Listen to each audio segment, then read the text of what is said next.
এক রাজা বেশ প্রজাহিত এসেছিল এবং তার যথেষ্ট সুখ্যাতি ছিল। সবাই খুব পছন্দ করতেন। রাজা ভীষণ দয়ালু ছিল, মানে মানুষ হিসেবে অসম্ভব ভালো। তো একদিন এরকম তিনি ভ্রমণে বেরিয়েছেন, সঙ্গে মন্ত্রী এবং আরও কয়েকজন সৈন্য রয়েছে। তো তিনি এই কাজটা করতেন, রাজ্যে ঘুরে ঘুরে রাজ্যের মানুষজন কেমন আছে তাদের দেখতেন।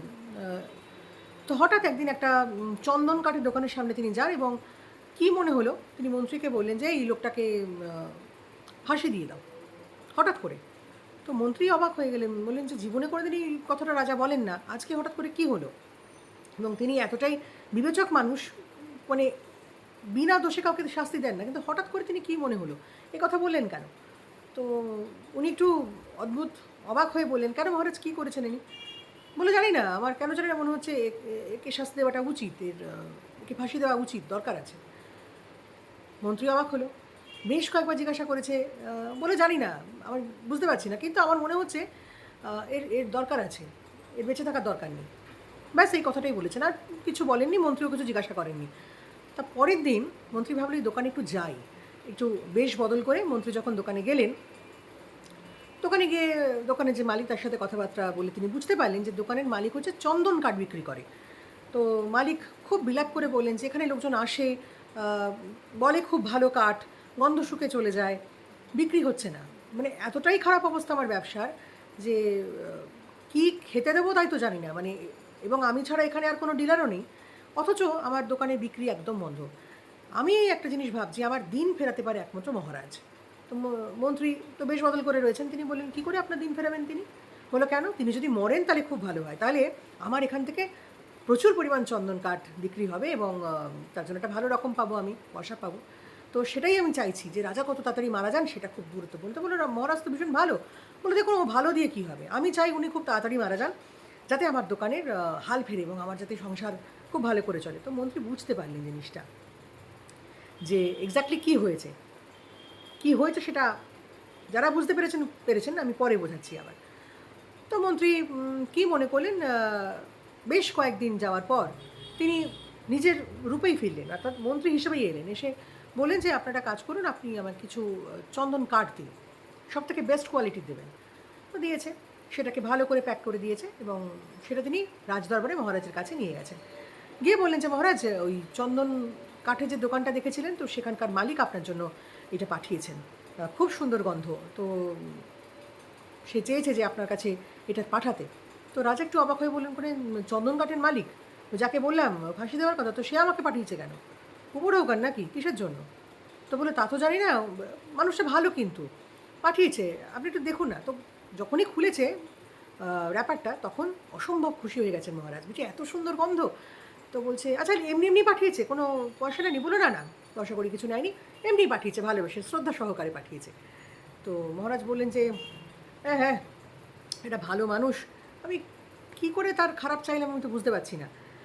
একটা কাজ করো, আমি না মানে বলো ওকে যে আমি খুব লজ্জিত যে আমি ওর সম্পর্কে এরকম খারাপ ভাবলাম যে ওকে ফাঁসি দিতে হবে অকারণে, কিন্তু আমি এখনও না কেন জানি না কীরকম ফিল করেছিলাম আমি বলতে পারবো না। তো একটা কাজ করো, ওই যে এই জিনিসপত্রগুলো দিয়েছে ওর জন্য ওকে কিছু স্বর্ণ মুদ্রা দিয়ে এসো, যাতে ওর ব্যবসাটা ভালো করে চালাতে পারে। প্রয়োজনে আরও কিছু লাগলে বলো, আমি ওর দোকানে কিছু করবো। তো মন্ত্রী বুঝতে পারলেন, বললো ঠিক আছে। তো মন্ত্রী পরের দিন গেলেন, গিয়ে বললেন যে মহারাজ আপনার জন্য এটা পাঠিয়েছে, আপনি যাতে দোকানে আরও ভালো করে চালাতে পারেন। আপনি তো জানেন মহারাজ খুব দয়ালু মানুষ, তো উনি আপনার ভালোই চান। তখন ওই স্বর্ণমুদ্রা পেয়ে চন্দন কাঠের যিনি মালিক তিনি খুব লজ্জিত হলেন, বললেন যে ছি ছি ছি ছি, আমি কী ভেবেছিলাম, আমি আমার ব্যবসা দাঁড় করাবার জন্য একটা ভালো মানুষের মৃত্যু কামনা করেছিলাম, মানে এ পাপ যে কী করে স্খলন করবো আমি জানি না। মহারাজকে আমার প্রণাম জানাবেন, আমি একদিন দরবারে যাব, উনি আমার জন্য এত কিছু ভাবেন আর আমি ওনার জন্য কী ভাবলাম, আমার মতো নীচ মানসিকতার লোক আর নেই। তো মন্ত্রী বললেন ঠিক আছে, যা হয়ে গেছে হয়ে গেছে, এবার আপনি আপনার ব্যবসা ভালো করে চালান, আর কোনো কিছু সমস্যা নেই। তো বললো না না না না, আমি ঠিক চালিয়ে নিতে পারবো এবার। তো বললো ঠিক আছে, আর আপনি তো এখানে একমাত্র ডিলার, তো আর তো কেউ নেই, সুতরাং চেষ্টা করুন যাতে আরও কী করে ব্যবসাটাকে দাঁড় করানো যায়। বলে আমি চেষ্টা করবো, আমার পরিবারও যা দিয়েছেন তাতে আমার পরিবার সচ্ছলভাবে চলবে, আমার ব্যবসাও ভালো চলবে। মরাল অফ দ্য স্টোরি কী? মরাল অফ দ্য স্টোরি হচ্ছে, যেমন আপনি ভাববেন তেমন ভাইব্রেশন উল্টো দিকের মানুষটার কাছেও পৌঁছবে। আপনার কিন্তু সবাইকে চিনতে হবে না, কিন্তু আপনার দৃষ্টিভঙ্গি, আপনি যদি একটা সবসময় নেগেটিভ কিছু ভেবে রাখেন কোনো একটা মানুষ সম্পর্কে, তাহলে সেই ভাইব্রেশনটা কিন্তু তার কাছে গিয়েও পৌঁছয় এবং উল্টো দিক থেকেও নেগেটিভ ভাইব্রেশনই আপনি পাবেন। অনেকে বলে না যে ও আমার প্রতি না খুব একটা আমাকে পছন্দ করে না। পছন্দ করে না তার মানে আপনার ভাইব্রেশনটাও ঠিক নেই, কারণ সেই দিক থেকেও ভাইব্রেশনটা ঠিক আসেনি। এবার ন্যাচারালি কোনো মানুষ যদি কোনো মানুষকে দেখলে সবসময় তেলে বেগুনে জ্বলে যায়, তাহলে তো যিনি তেলে বেগুনে জ্বলছেন তিনি একটা নেগেটিভ ভাইব্রেশনই পাঠাচ্ছেন। তার মধ্যে সেই ভর্তি নেগেটিভিটি রয়েছে। কাজে সে চেষ্টা করলে তো তার নেগেটিভিটি থেকে যদি নিজে না চেষ্টা করে সেখান থেকে সরাতে পারবে না। তো ন্যাচারালি তাকে দেখলেও উল্টো দিকের মানুষটারই বিরক্তই লাগবে। কোনো ভালো মানুষ, সুস্থ মানুষকে দেখে যদি কোনো মানুষের অকারণে বিরক্ত লাগে, তাহলে যার বিরক্ত লাগছে তার মধ্যে ভর্তি নেগেটিভিটি রয়েছে।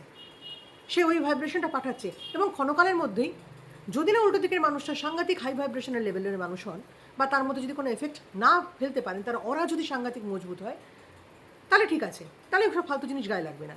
কিন্তু সাধারণ মানুষ হলে আপনার নেগেটিভ ভাইব্রেশন উল্টো দিকের মানুষটার কাছেও পৌঁছবে। যেমন দেবেন তেমন রিসিভ করবেন।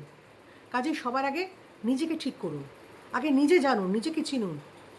আপনি আপনার ব্রেনকে কীভাবে ইনস্ট্রাকশন দিচ্ছেন।